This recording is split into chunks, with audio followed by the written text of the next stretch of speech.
Random House Audio presents The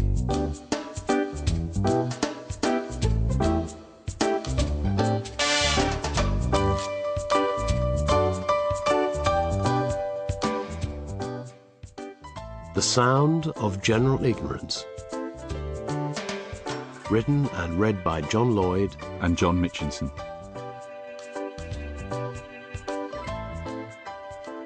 Ignorance is like a delicate, exotic fruit. Touch it and the bloom has gone. Oscar Wilde.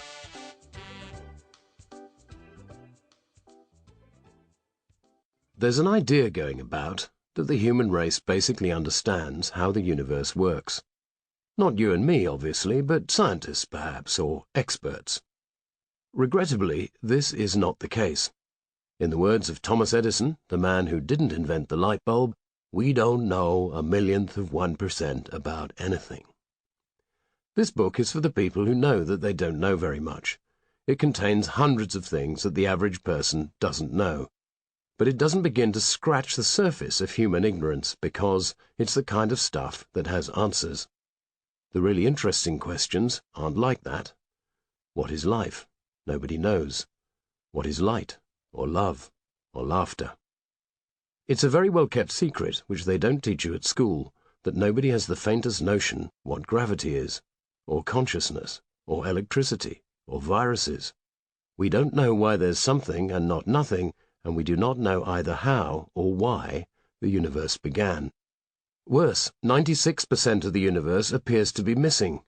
The world is not solid, it is made of empty space and energy. But nobody knows what energy is, and they're beginning to suspect that there is no such thing as emptiness. One of the many things we don't understand is, what is interestingness?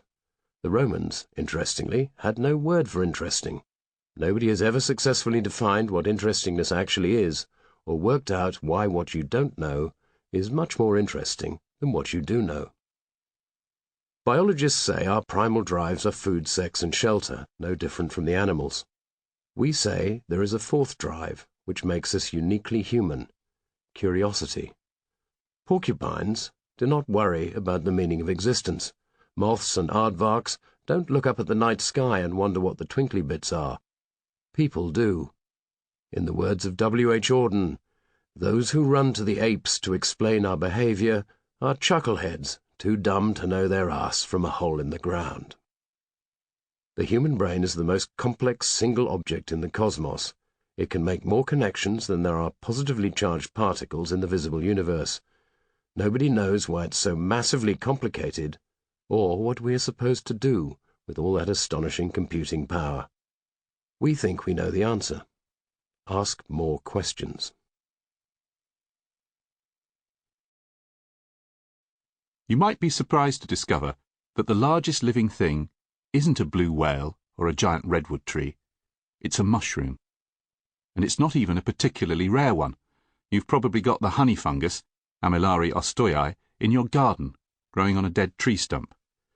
For your sake, let's hope it doesn't reach the size of the largest recorded specimen in Malheur National Forest in Oregon. It covers 2,200 acres and is between 2,000 and 8,000 years old. Most of it is underground, in the form of a massive mat of tentacle-like white mycelia, the mushroom's equivalent of roots. These spread along the tree roots, killing the trees and peeping up through the soil occasionally as innocent-looking clumps of honey mushrooms.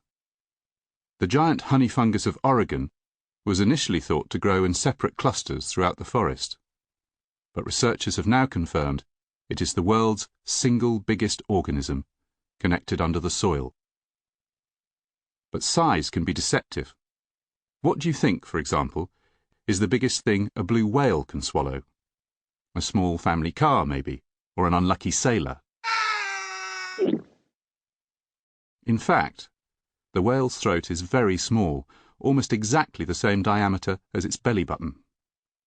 The biggest thing it could ever hope to swallow is a grapefruit. For 8 months of the year, blue whales eat virtually nothing, but during the summer they feed almost continuously, scooping up 3 tons of food a day. As you may remember from biology lessons, their diet consists of tiny, pink, shrimp-like crustaceans called krill, which slip down a treat. Krill come conveniently served in huge swarms that can weigh over 100,000 tons. The word krill is Norwegian. It comes from the Dutch word kriel, meaning small fry, but now also used to mean both pygmies and small potatoes. Krill sticks have been marketed with reasonable success in Chile, but krill mince was a disaster in Russia, Poland and South Africa due to the dangerously high levels of fluoride it contained. It came from the krill's shells, which were too small to pick off individually before mincing. The narrow gauge of a blue whale's throat means it couldn't have swallowed Jonah.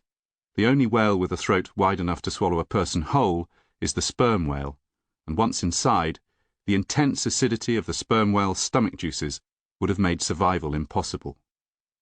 The celebrated case of the modern Jonah in 1891, in which a sailor called James Bartley claimed to have been swallowed by a sperm whale and rescued by his crewmates 15 hours later, has been nailed as a fraud.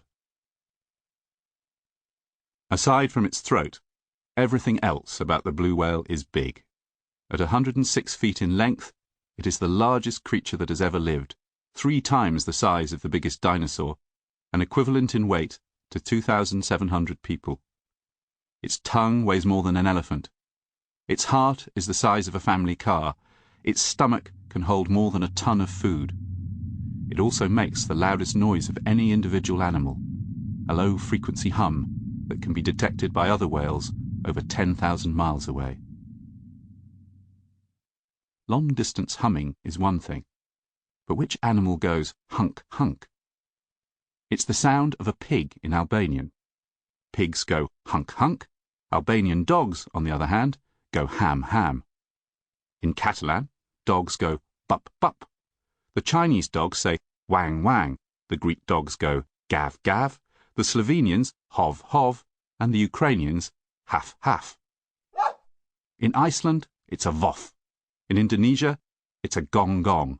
And in Italian, it's a bow bow. Interestingly, when there is less variety in an animal's noise, languages seem to agree more commonly on its interpretation. For example, nearly every language has a cow going moo, a cat going meow, and a cuckoo going cuckoo. Dogs even develop regional accents, according to researchers at the Canine Behaviour Centre in Cumbria. Scouse and Scots dogs have the most distinctive accents. The Liverpudlians have higher pitched voices, whereas the Scots have a lighter tone. To gather their data, the centre asked for owners and their dogs to leave messages on their answering machine. Experts then compared the pitch, tone, volume, and length of the sounds. They concluded that dogs imitate their owners in order to bond with them. The closer the bond, the closer the similarity in sound. Dogs also mimic their owner's behaviour. A terrier owned by a young family will tend to be lively and difficult to control. The same dog living with an old lady will end up quiet, inactive, and prone to long periods of sleep.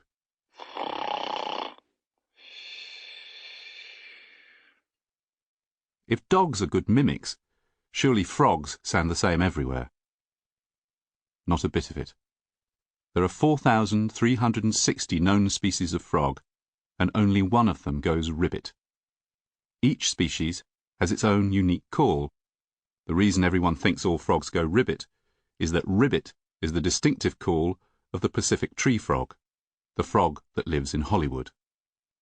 Recorded locally, it has been plastered all over the movies for decades to enhance the atmosphere of anywhere, from the Everglades to the Vietnamese jungle.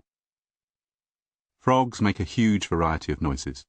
They croak, snore, grunt, trill, cluck, chirp, ring, whoop, whistle, and growl. They make noises like cattle, squirrels, and crickets. The barking tree frog yaps like a dog. The carpenter frog sounds like 2 carpenters hammering nails out of sink. And Fowler's toad makes a noise like a bleating sheep with a heavy cold. The South American paradoxical frog grunts like a pig. It's paradoxical because the tadpoles are 3 times larger than the frog. Female frogs are mostly silent. The noise is made by male frogs advertising themselves to potential mates. The loudest frog is the tiny coqui of Puerto Rico, whose Latin name, Eleutherodactylus coqui, is longer than its body. Sample complete. Ready to continue?